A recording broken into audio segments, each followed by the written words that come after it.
So after forecasting, we'll be discussing the trend line options available in the model section of analytics tab. So when I talk about trends, these are basically used to predict the continuation of a certain trend of variable.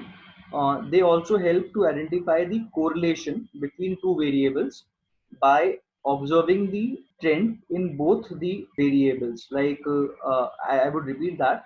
So it basically helps us identify the correlation between two variables by observing the trend in both of these variables simultaneously. So you will understand it better when we'll perform this in the Tableau workbook. So without much ado, let's move to our Tableau workbook.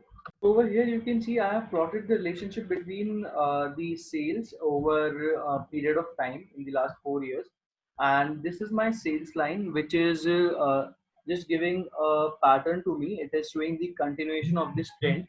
So this is incremental line. So it shows me that these sales of the products will be continuously increasing in the coming time as well. Now, if I would like to see the trend line corresponding to each category, I can place this category over color over here. So you can see corresponding to each category of the product, I am seeing a trend line. So for you to view it better, let me select one category at a time. So let me select furniture first. So for furniture, it's showing me that the sales would almost be the constant, the way they are right now. They'll be similar in this. And these are the R square and P square value for the trend lines.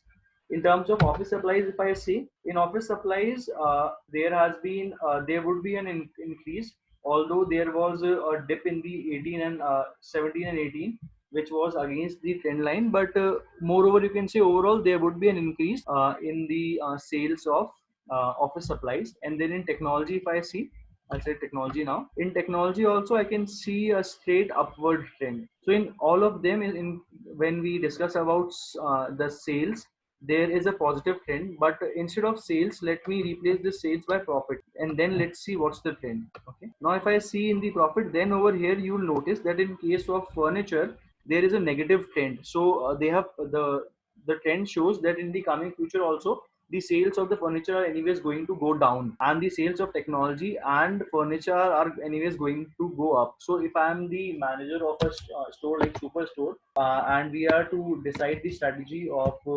sourcing the inventory for the next year sales, I would definitely like to remove the furniture category products from my list, because they are anyways not going to contribute much in the profit. They are anyways going to generate losses for me. So now let's see how to create these trend line graphs. So I'll remove this and we'll draw the trend line graphs from scratch.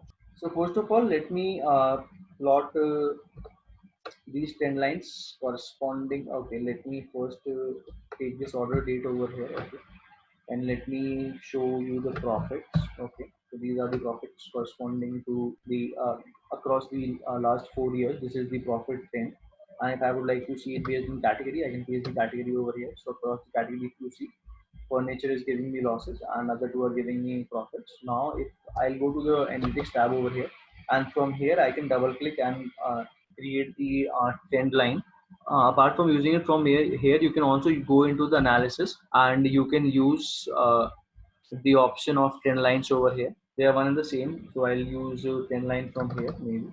When I use the trend line over here, I can see these three trend lines of mine, and this line is clearly depicting that furniture is going to give me loss and others are going to give me profit. Now, if I would like to further deep dive into this trend line, what I'll do, I'll right click on this trend line. I'll go to describe trend lines model. Okay. So when I do this, I'll get the details corresponding to this trend line.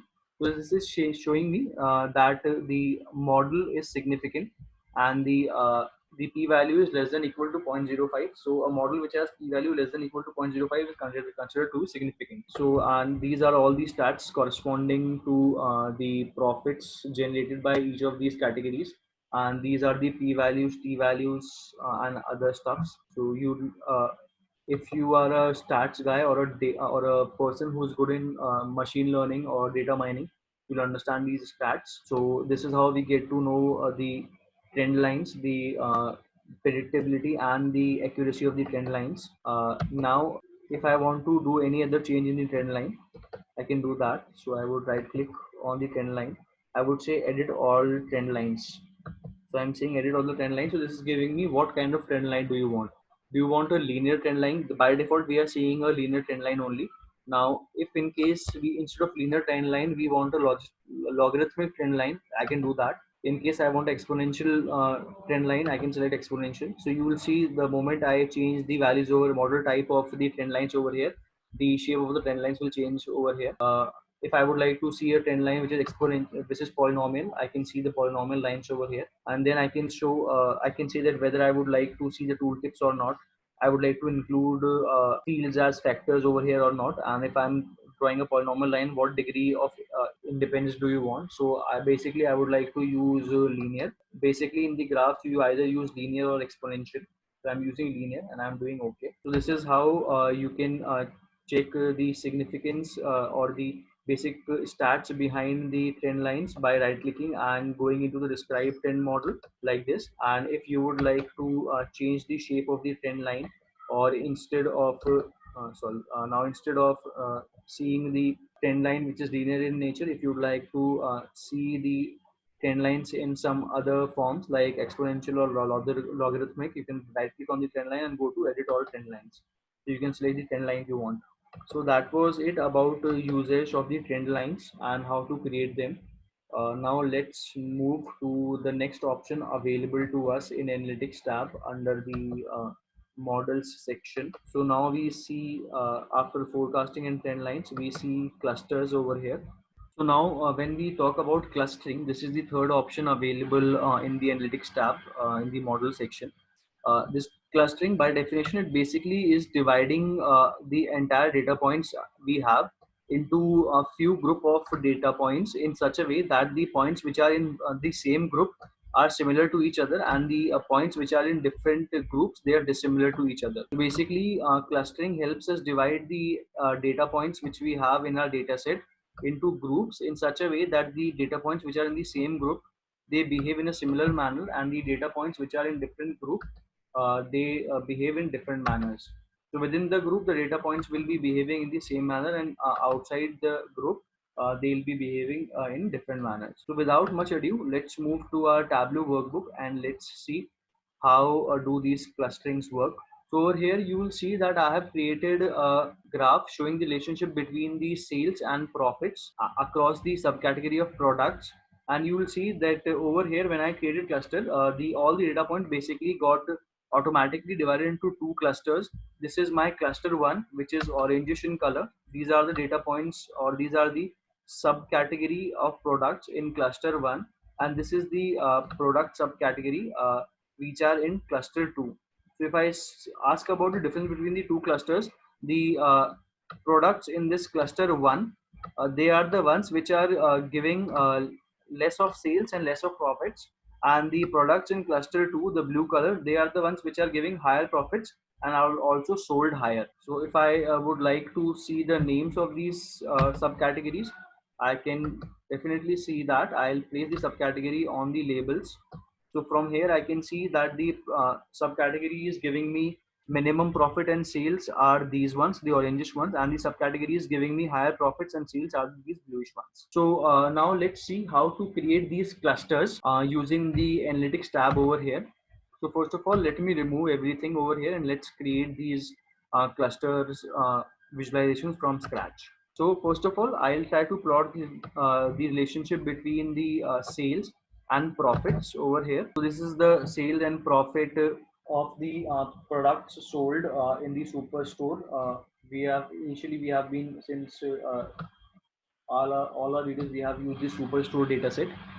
So over here, I would like to see the profit and sales contribution by each subcategory. So I'll place the subcategory on the color. So now you can see that corresponding to each subcategory, I'll place this on the label. So corresponding to each subcategory, you can see the profit given by this subcategory and the total sales of the subcategory. So there are some subcategory of products like fasteners and supplies which are actually generating negative profits for me. So over fastener was still giving me positive profit, but supplies is giving me a negative profit. Even the bookcases are giving me a negative profit, that is a loss. and even tables have given losses.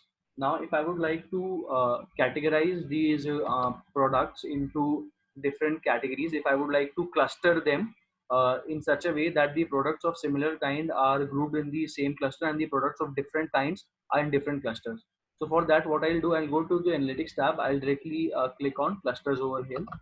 The moment I click on cluster, it says that by do you want the number of cluster explicitly by the one you mentioned, or we can automatically also say so, or by if I by default they are converted automatically. So when I clicked on clusters, by default the Tableau engine converted the entire set of sub category of products into two clusters. That is cluster 1 and 2. You can see over here. Now, if I would like to convert into 3 or 4 clusters, I can mention it as 3, or maybe I can mention it as 4, and do OK. So I'll see now that I've got 4 clusters, and when I remove this, you will see that I've got these 4 clusters over here. So the Tableau engine itself has converted the all the subcategory of products based on the sales and profit they have been contributed into 4 clusters. Now, if we observe each of these clusters, the chairs and phones are the ones which are giving us the maximum profit and they have maximum sales. And the tables, books, these are the ones which are giving us almost nil profit or even losses, and even their sales are low. Even the furniture and appliances are like this. But over here you will see that when I have explicitly done 4 clusters, then the data points are still we cannot say that the data points in the same cluster are almost similar. Like over here, some of these data points are giving profits and some of them are giving losses, so we cannot say that this is an idle cluster. So let's remove the number of clusters which we had given initially explicitly. Let's make the cluster automatic. So I'll go into the cluster option, right click on a data point, and over there, okay, I don't get a clustering option over here. Now I go to the cluster option over here, go to the edit clusters over here, and in edit cluster, instead of 4, I would like to have the one which was appearing automatic, that was 2. So when I do this, now you will see that basically based on the behavior of the products, like based on the sales and profits they are contributing, a cluster of 2 was more than enough. So over here, I can clearly see that the products which belong to this cluster 2, the orangish ones, they are the ones which are giving me least profit and they have got the least sales. And the products which are in the category 1, the blue color, these are the ones which are giving me higher profits and they are having higher sales. So I can easily differentiate between the 2 clusters. So this is how the data points within this cluster are similar in nature. They are having low profits and low sales, and the data points in this cluster are similar in nature. They are giving me higher profits and higher sales. So this way you have created cluster using this cluster option available in the analytics tab of Tableau. Now, apart from editing the number of clusters, we can do other, we can see other stats also related to the clusters created over here. I'll click on the down arrow over here and I'll see describe clusters. So this gives me an entire stat of the cluster. So there were total, if I would like to see the variables used in the clustering were 2, profits and sales, and the level of detail was done using the subcategory of the products. And if I see, there have been 2 clusters in total, and the number of data points, that is the number of subcategory of the products, were 17. And if I would like to see, cluster 1 has got 6 items out of 17, and cluster 2 has got 11 items out of 17, and no data point is without cluster. Each data point out of the 17 has been given one cluster, either cluster 1 or cluster 2. Both of all the data points have been assigned at least one cluster. And then over here, if I see that within the group, what is the difference between the data points, this is this, and in between the group, what is the difference. So you don't understand these stats basically tells that what's the Euclidean distance between the data points within the same cluster and outside the clusters, means in inter cluster and intra cluster.